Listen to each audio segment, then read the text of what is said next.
প্রিয় শিক্ষার্থী, আজকের ক্লাসে আমরা শিখব যদি কোনো ত্রিভুজের বাহু দেওয়া থাকে তাহলে সেই ত্রিভুজটা আমরা কীভাবে আঁকব। দেখো, তোমরা 158 পৃষ্ঠা বের করো। ঠিক এই ধরনের তিনটা ত্রিভুজ আঁকার জন্য মান দেওয়া আছে। দেখো, এখানে দুইটা আছে আর নিচে একটা আছে। তাছাড়া 157 পৃষ্ঠায় কিন্তু একটা আছে। সব মিলিয়ে মোট 4টা ত্রিভুজ আমরা অঙ্কন করব। তো এই ভিডিওটা যদি ভালোভাবে দেখো তাহলে পরীক্ষায় যদি কোনো বাহুর মান দেওয়া থাকে তাহলে তোমরা ত্রিভুজটা আঁকতে পারবে। তো প্রথমে 1 নম্বরটা খেয়াল করো। উপরের পদ্ধতি ব্যবহার করে নিচে ত্রিভুজগুলো আঁকো। উপরে যে পদ্ধতি আছে ওই পদ্ধতি ব্যবহার করে নিচের এই ত্রিভুজগুলো আঁকতে হবে। তো প্রথমটা হচ্ছে 6 সেমি বাহু বিশিষ্ট একটি সমবাহু ত্রিভুজ আঁকো। মানে একটা সমবাহু ত্রিভুজ আঁকতে হবে যার বাহু হচ্ছে 6 সেমি। দেখো, তোমরা কিন্তু আগেই জানো যে একটা সমবাহু ত্রিভুজের 3টা বাহুই কিন্তু সমান হয়। তাই একটা বাহুর মান দেয়া থাকলে খুব সহজেই সমবাহু ত্রিভুজটা আঁকা যায়। তাহলে চলো আমরা শুরু করি। তাহলে দেখো, সমবাহু ত্রিভুজ আঁকার জন্য তার বাহু কত দেওয়া ছিল? 6 সেমি দেওয়া ছিল।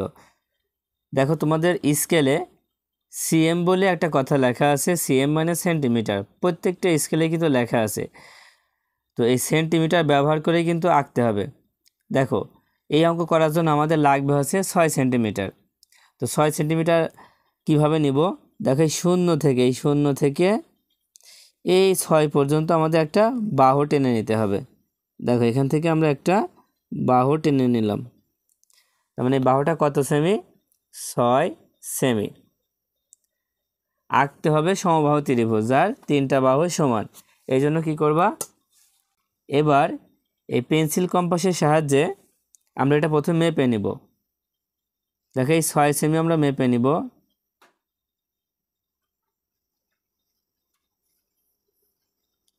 দেখো, মেপে নেওয়ার পরে মেপে নিতে হবে। মাপার পরে ঠিক এখানে কম্পাসের কাঁটা রাখবো। রাখার পরে এইভাবে একটা বৃত্তচাপ আঁকাবো। আবার ঠিক একইভাবে এখানে কম্পাসের কাঁটা দিয়ে আর একটা বৃত্তচাপ আঁকাবো। দেখো, এই দুইটা বৃত্তচাপ একটা বিন্দুতে মিলিত হয়েছে। তো এখন কি করবা?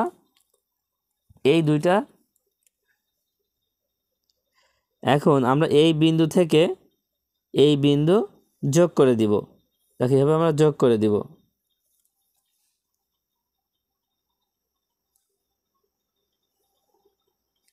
দেখো, যোগ করার সাথে সাথে আমাদের সমবাহু ত্রিভুজটা তৈরি হয়ে গেল। তো এখানে আমরা লিখব ক খ গ। লিখব চিত্রে ক খ গ সমবাহু ত্রিভুজ।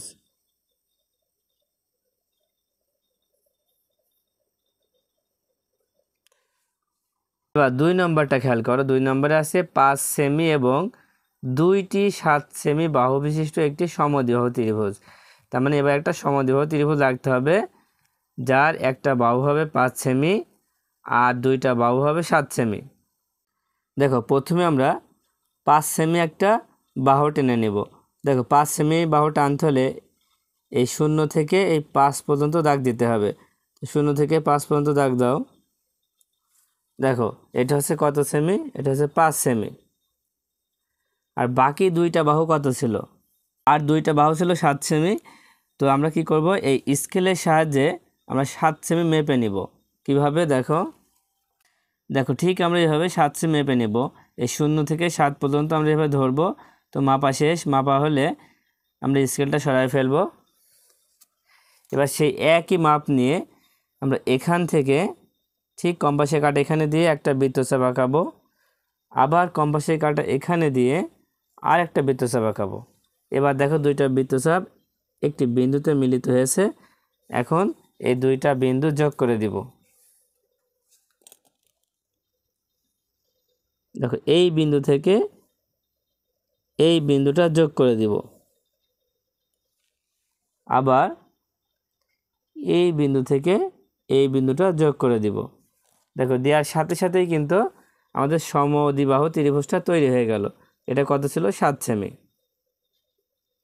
এটাও 7 সেমি। যেহেতু 2টার কথা বলেছে, দেখো আমরা খুব সহজে কিন্তু ত্রিভুজটা আঁকতে পারলাম।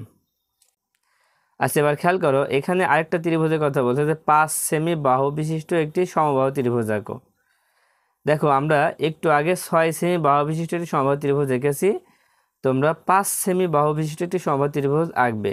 এটা তোমাদের বাড়ির কাজ দেওয়া থাকলো, তোমরা এটা অবশ্যই এই 6 সেমির মতো করেই আঁকবে। দেখো, খুব সহজে আঁকতে পারবে। হ্যাঁ, এবার তোমরা তোমাদের বইয়ের 197 পৃষ্ঠা বের করো। দেখো, একদম উপরে একটি বিষমবাহু ত্রিভুজ আঁকতে হবে, তার জন্য কিছু মান দেওয়া আছে।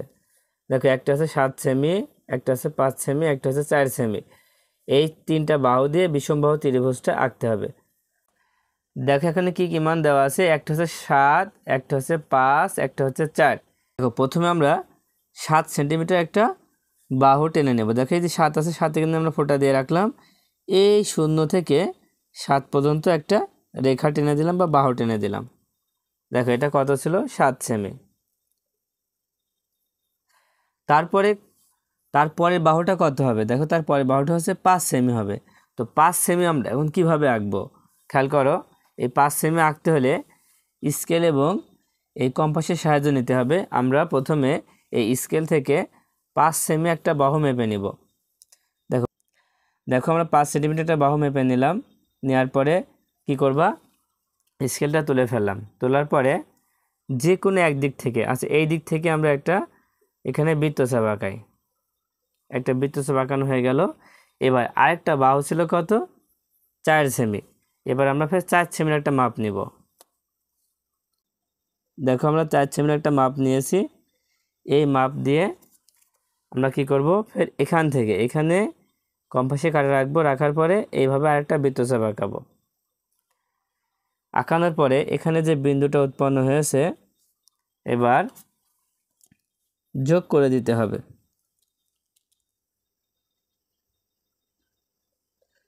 দেখো, এখান থেকে এখানে আমরা যোগ করে দিব।